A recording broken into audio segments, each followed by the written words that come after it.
Et si marcher était tout simplement une sentence de mort?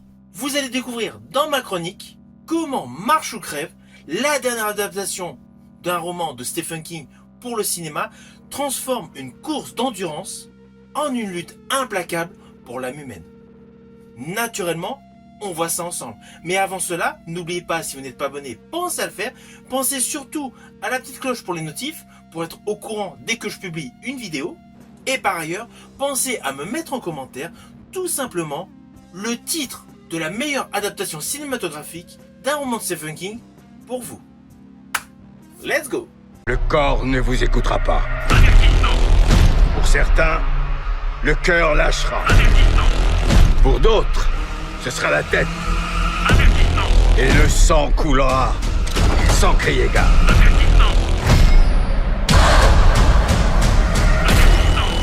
Il n'y aura qu'un seul gagnant.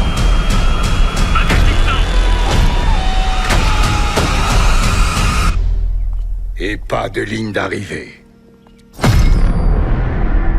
Alors tout d'abord, fiche technique de ce film. En France, il a pour titre Marche ou crève. À l'international, il a pour titre The Long Walk. Il est réalisé par Francis Lawrence. Je reviendrai dessus un peu plus tard. La durée de ce film est autour des 120 minutes et c'est une adaptation d'un roman de Stephen King, publié en 1979 sous le pseudonyme Richard Bachman. Ainsi, ce film, tiré d'un roman, a l'histoire suivante.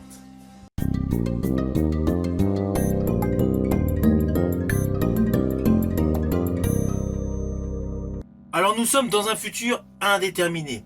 Il y a une émission télévisée impitoyable appelée La Longue Marche qui met en scène d'adolescents forcés de marcher sans interruption, à une allure minimum imposée, jusqu'à ce qu'il n'en reste plus qu'un seul survivant au cœur de cette longue marche. Toute infraction, c'est-à-dire ralentissement, arrêt ou manœuvre non autorisée, est sévèrement punie. Et c'est là, au cœur de ce groupe, que nous découvrons le personnage Ray Garrity. C'est un personnage attachant, liant, qui justement loue des amitiés avec plusieurs participants. Ainsi, on y découvre des alliances, des doutes, des luttes, pour tenir tout simplement dans un univers où la frontière entre l'esprit et l'espoir est en totale alchimie pour contrebalancer au désespoir inévitable.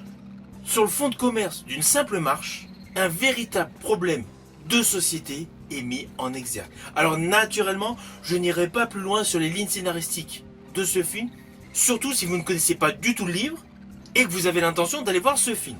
Je préfère, vous me connaissez, vous laisser la surprise des arcs narratifs importants du film à découvrir. Néanmoins, au moment indiqué, un moment bien précis, je vous ferai mon retour par rapport à quelques séquences visuelles que j'ai particulièrement aimées. Ce sera une partie légèrement spoilée, mais uniquement en termes visuels. Je ne vais aucunement vous spoiler l'histoire. Donc rassurez-vous. Mais de toute manière, à partir du moment où je vais citer des éléments visuels que j'ai adorés, je vous le préciserai. Alors oui, je vous le dis tout de suite, j'ai largement apprécié ce film. Mais naturellement, je vais vous dire pourquoi.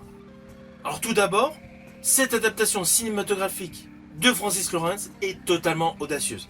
Alors pour la petite histoire, n'oubliez pas que le réalisateur Francis Lawrence a réalisé 4 opus de la saga de Hunger Games, les 4 derniers. Et un film qui n'a pas forcément rencontré le succès escompté, Red Sparrow avec Jennifer Lawrence. Mais pour en revenir aux opus de la saga de Hunger Games, il faut les avoir à l'esprit.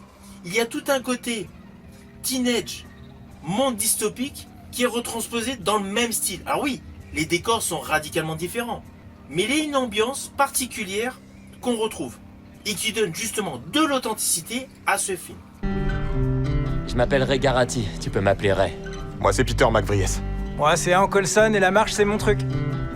Alors ce que j'ai aimé, c'est la tension permanente. Elle est d'entrée de jeu. Chaque pas compte, chaque écart compte. Et implique des décisions fatales pour certains personnages. À cela s'ajoute une dimension humaine et psychologique hors du commun pour ce type de film. C'est indéniable, vous allez vous en rendre compte, le film met largement en exergue la notion de survie. Alors oui, il y a de l'action, il y a des moments de répit, il y a des dialogues, Mais la notion de survie est primordiale. Et malgré que la totalité du casting qui est mis vraiment en exergue dans ce film n'a pas une carrière cinématographique extrêmement dense, tous les protagonistes font largement le job. On y croit pleinement. Tous les personnages sont attachants et paraissent réels. Alors oui, pour les puristes, il y a quelques petites modifications ici et là par rapport au roman de base. Mais ce qui compte, c'est que les grandes lignes sont respectées, elles sont là. C'est évident qu'un bouquin, on peut mettre plusieurs heures pour le découvrir, pour le lire. Retransposer l'histoire complète avec tous ses détails, surtout que c'est assez fouillé, au cœur d'un long métrage, c'est assez compliqué.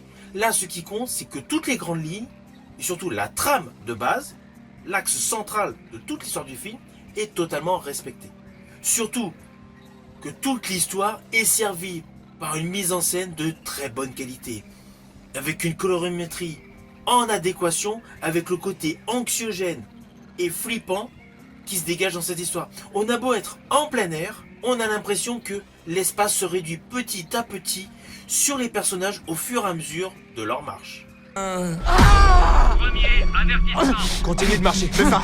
Continue de marcher. Allez, un pied devant allez, l'autre, continue de marcher. Non, t'arrêtes pas. Debout, Carly. Deuxième avertissement. Troisième avertissement.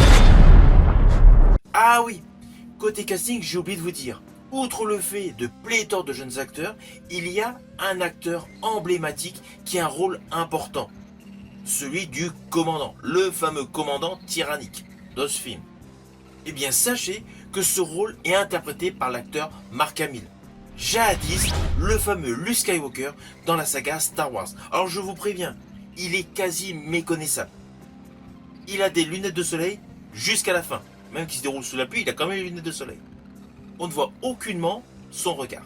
Mais voilà, c'est quand même un détail important. Il y a une figure emblématique du cinéma qui interprète un rôle extrêmement cruel. Mais je n'irai pas plus loin. Sinon, parmi les jeunes acteurs, il y en a très peu que je connais visuellement. Il y a David Johnson, vu dernièrement dans Alien Romulus, il interprétait le fameux Android. Vous allez reconnaître Ben Wang, vu dernièrement dans Karate Kid Legend, et l'acteur Gareth Waring, actuellement dans la saison 1 de Nouvelle Vie à Ransom Canyon, disponible sur Netflix. Sinon, tous les autres artistes, personnellement, je ne les ai pas vus. Ils ont certes déjà quelques rôles, que ce soit à la télé ou au cinéma, mais moi personnellement, je les ai découverts dans ce film. Et donc, ils assurent de manière très convenable les protagonistes de cette histoire. Histoire qui, in fine, est extrêmement triste. Bon, vous l'avez vu dans la bande-annonce, vous les voyez marcher sur du bitume. Mais en fait, il y a très peu de décors, très peu de public. À chaque fois qu'on croise du public, on réalise pleinement que les gens sont dans une mauvaise posture sociale. Seul moment où on découvre vraiment un léger bain de foule, c'est pour la séquence finale. Mais sinon voilà, le public est vraiment mis de côté pour laisser place à cette histoire qui est extrêmement triste. Alors ce qui est bien, c'est qu'au fur et à mesure qu'on avance dans l'histoire, il y a malgré tout quelques petites anecdotes qui peuvent prêter à sourire. Chaque intervenant essaye d'en apprendre sur les autres. Mais je ne vous cache pas que le film a un ton extrêmement grave et sérieux assez rapidement, bien avant que le titre apparaisse à l'écran. Alors oui, pour information, le titre n'apparaît pas dès le début du film. Au début du film, nous avons un texte nous précisant donc la candidature du personnage principal. Nous voyons justement après sa mère le déposer pour démarrer la course, enfin la marche, et après tout le monde marche, jusqu'au premier qui reçoit une balle en pleine tête. Et c'est là qu'on réalise que le film bascule totalement vers un côté anxiogène, un côté dramatique. Alors sur le fond, le réalisateur a réussi un pari fou, car sur pratiquement la totalité du film, à part 2 petits flashbacks, mais la totalité du film, nous voyons les jeunes marcher. On pourrait se lasser. Eh bien non, car on a vraiment l'impression de ressentir l'épuisement, l'émotion de chacun. Et justement, cette adaptation cinématographique n'a pas épuré le côté brutal. Ça ne s'est pas allégé. Il y a vraiment un côté ténébreux et sombre qui se dégage au fur et à mesure du ressenti de la fatigue. Et surtout, la crainte de mourir. Alors attention à ce que je vais vous dire, cela s'apparente à un spoil, enfin à des spoils, mais c'est plus par rapport à des détails visuels. J'ai particulièrement aimé l'ambiance rétro au début, avec la mère qui dépose son fils en voiture. La voiture semble sortir du garage d'un collectionneur pour se retrouver face à des véhicules blindés haute technologie. Il y a un vrai contraste.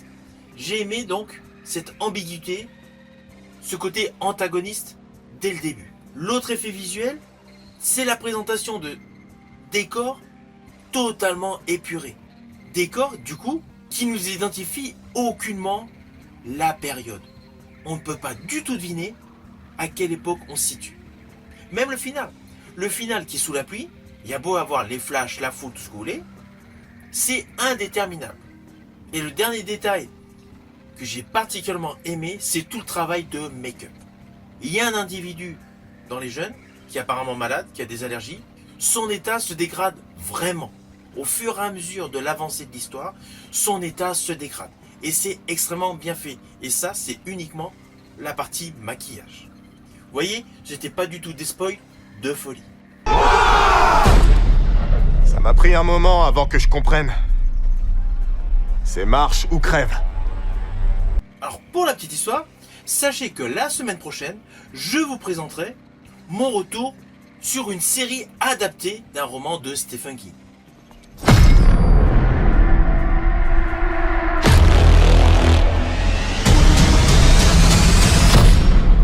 Alors au final, naturellement, c'est un film que je vous invite à voir au cinéma. Il est parfaitement construit, même si certains petits détails ont été enlevés de l'ouvrage initial, le film reprend tout ce qui est le plus important du bouquin.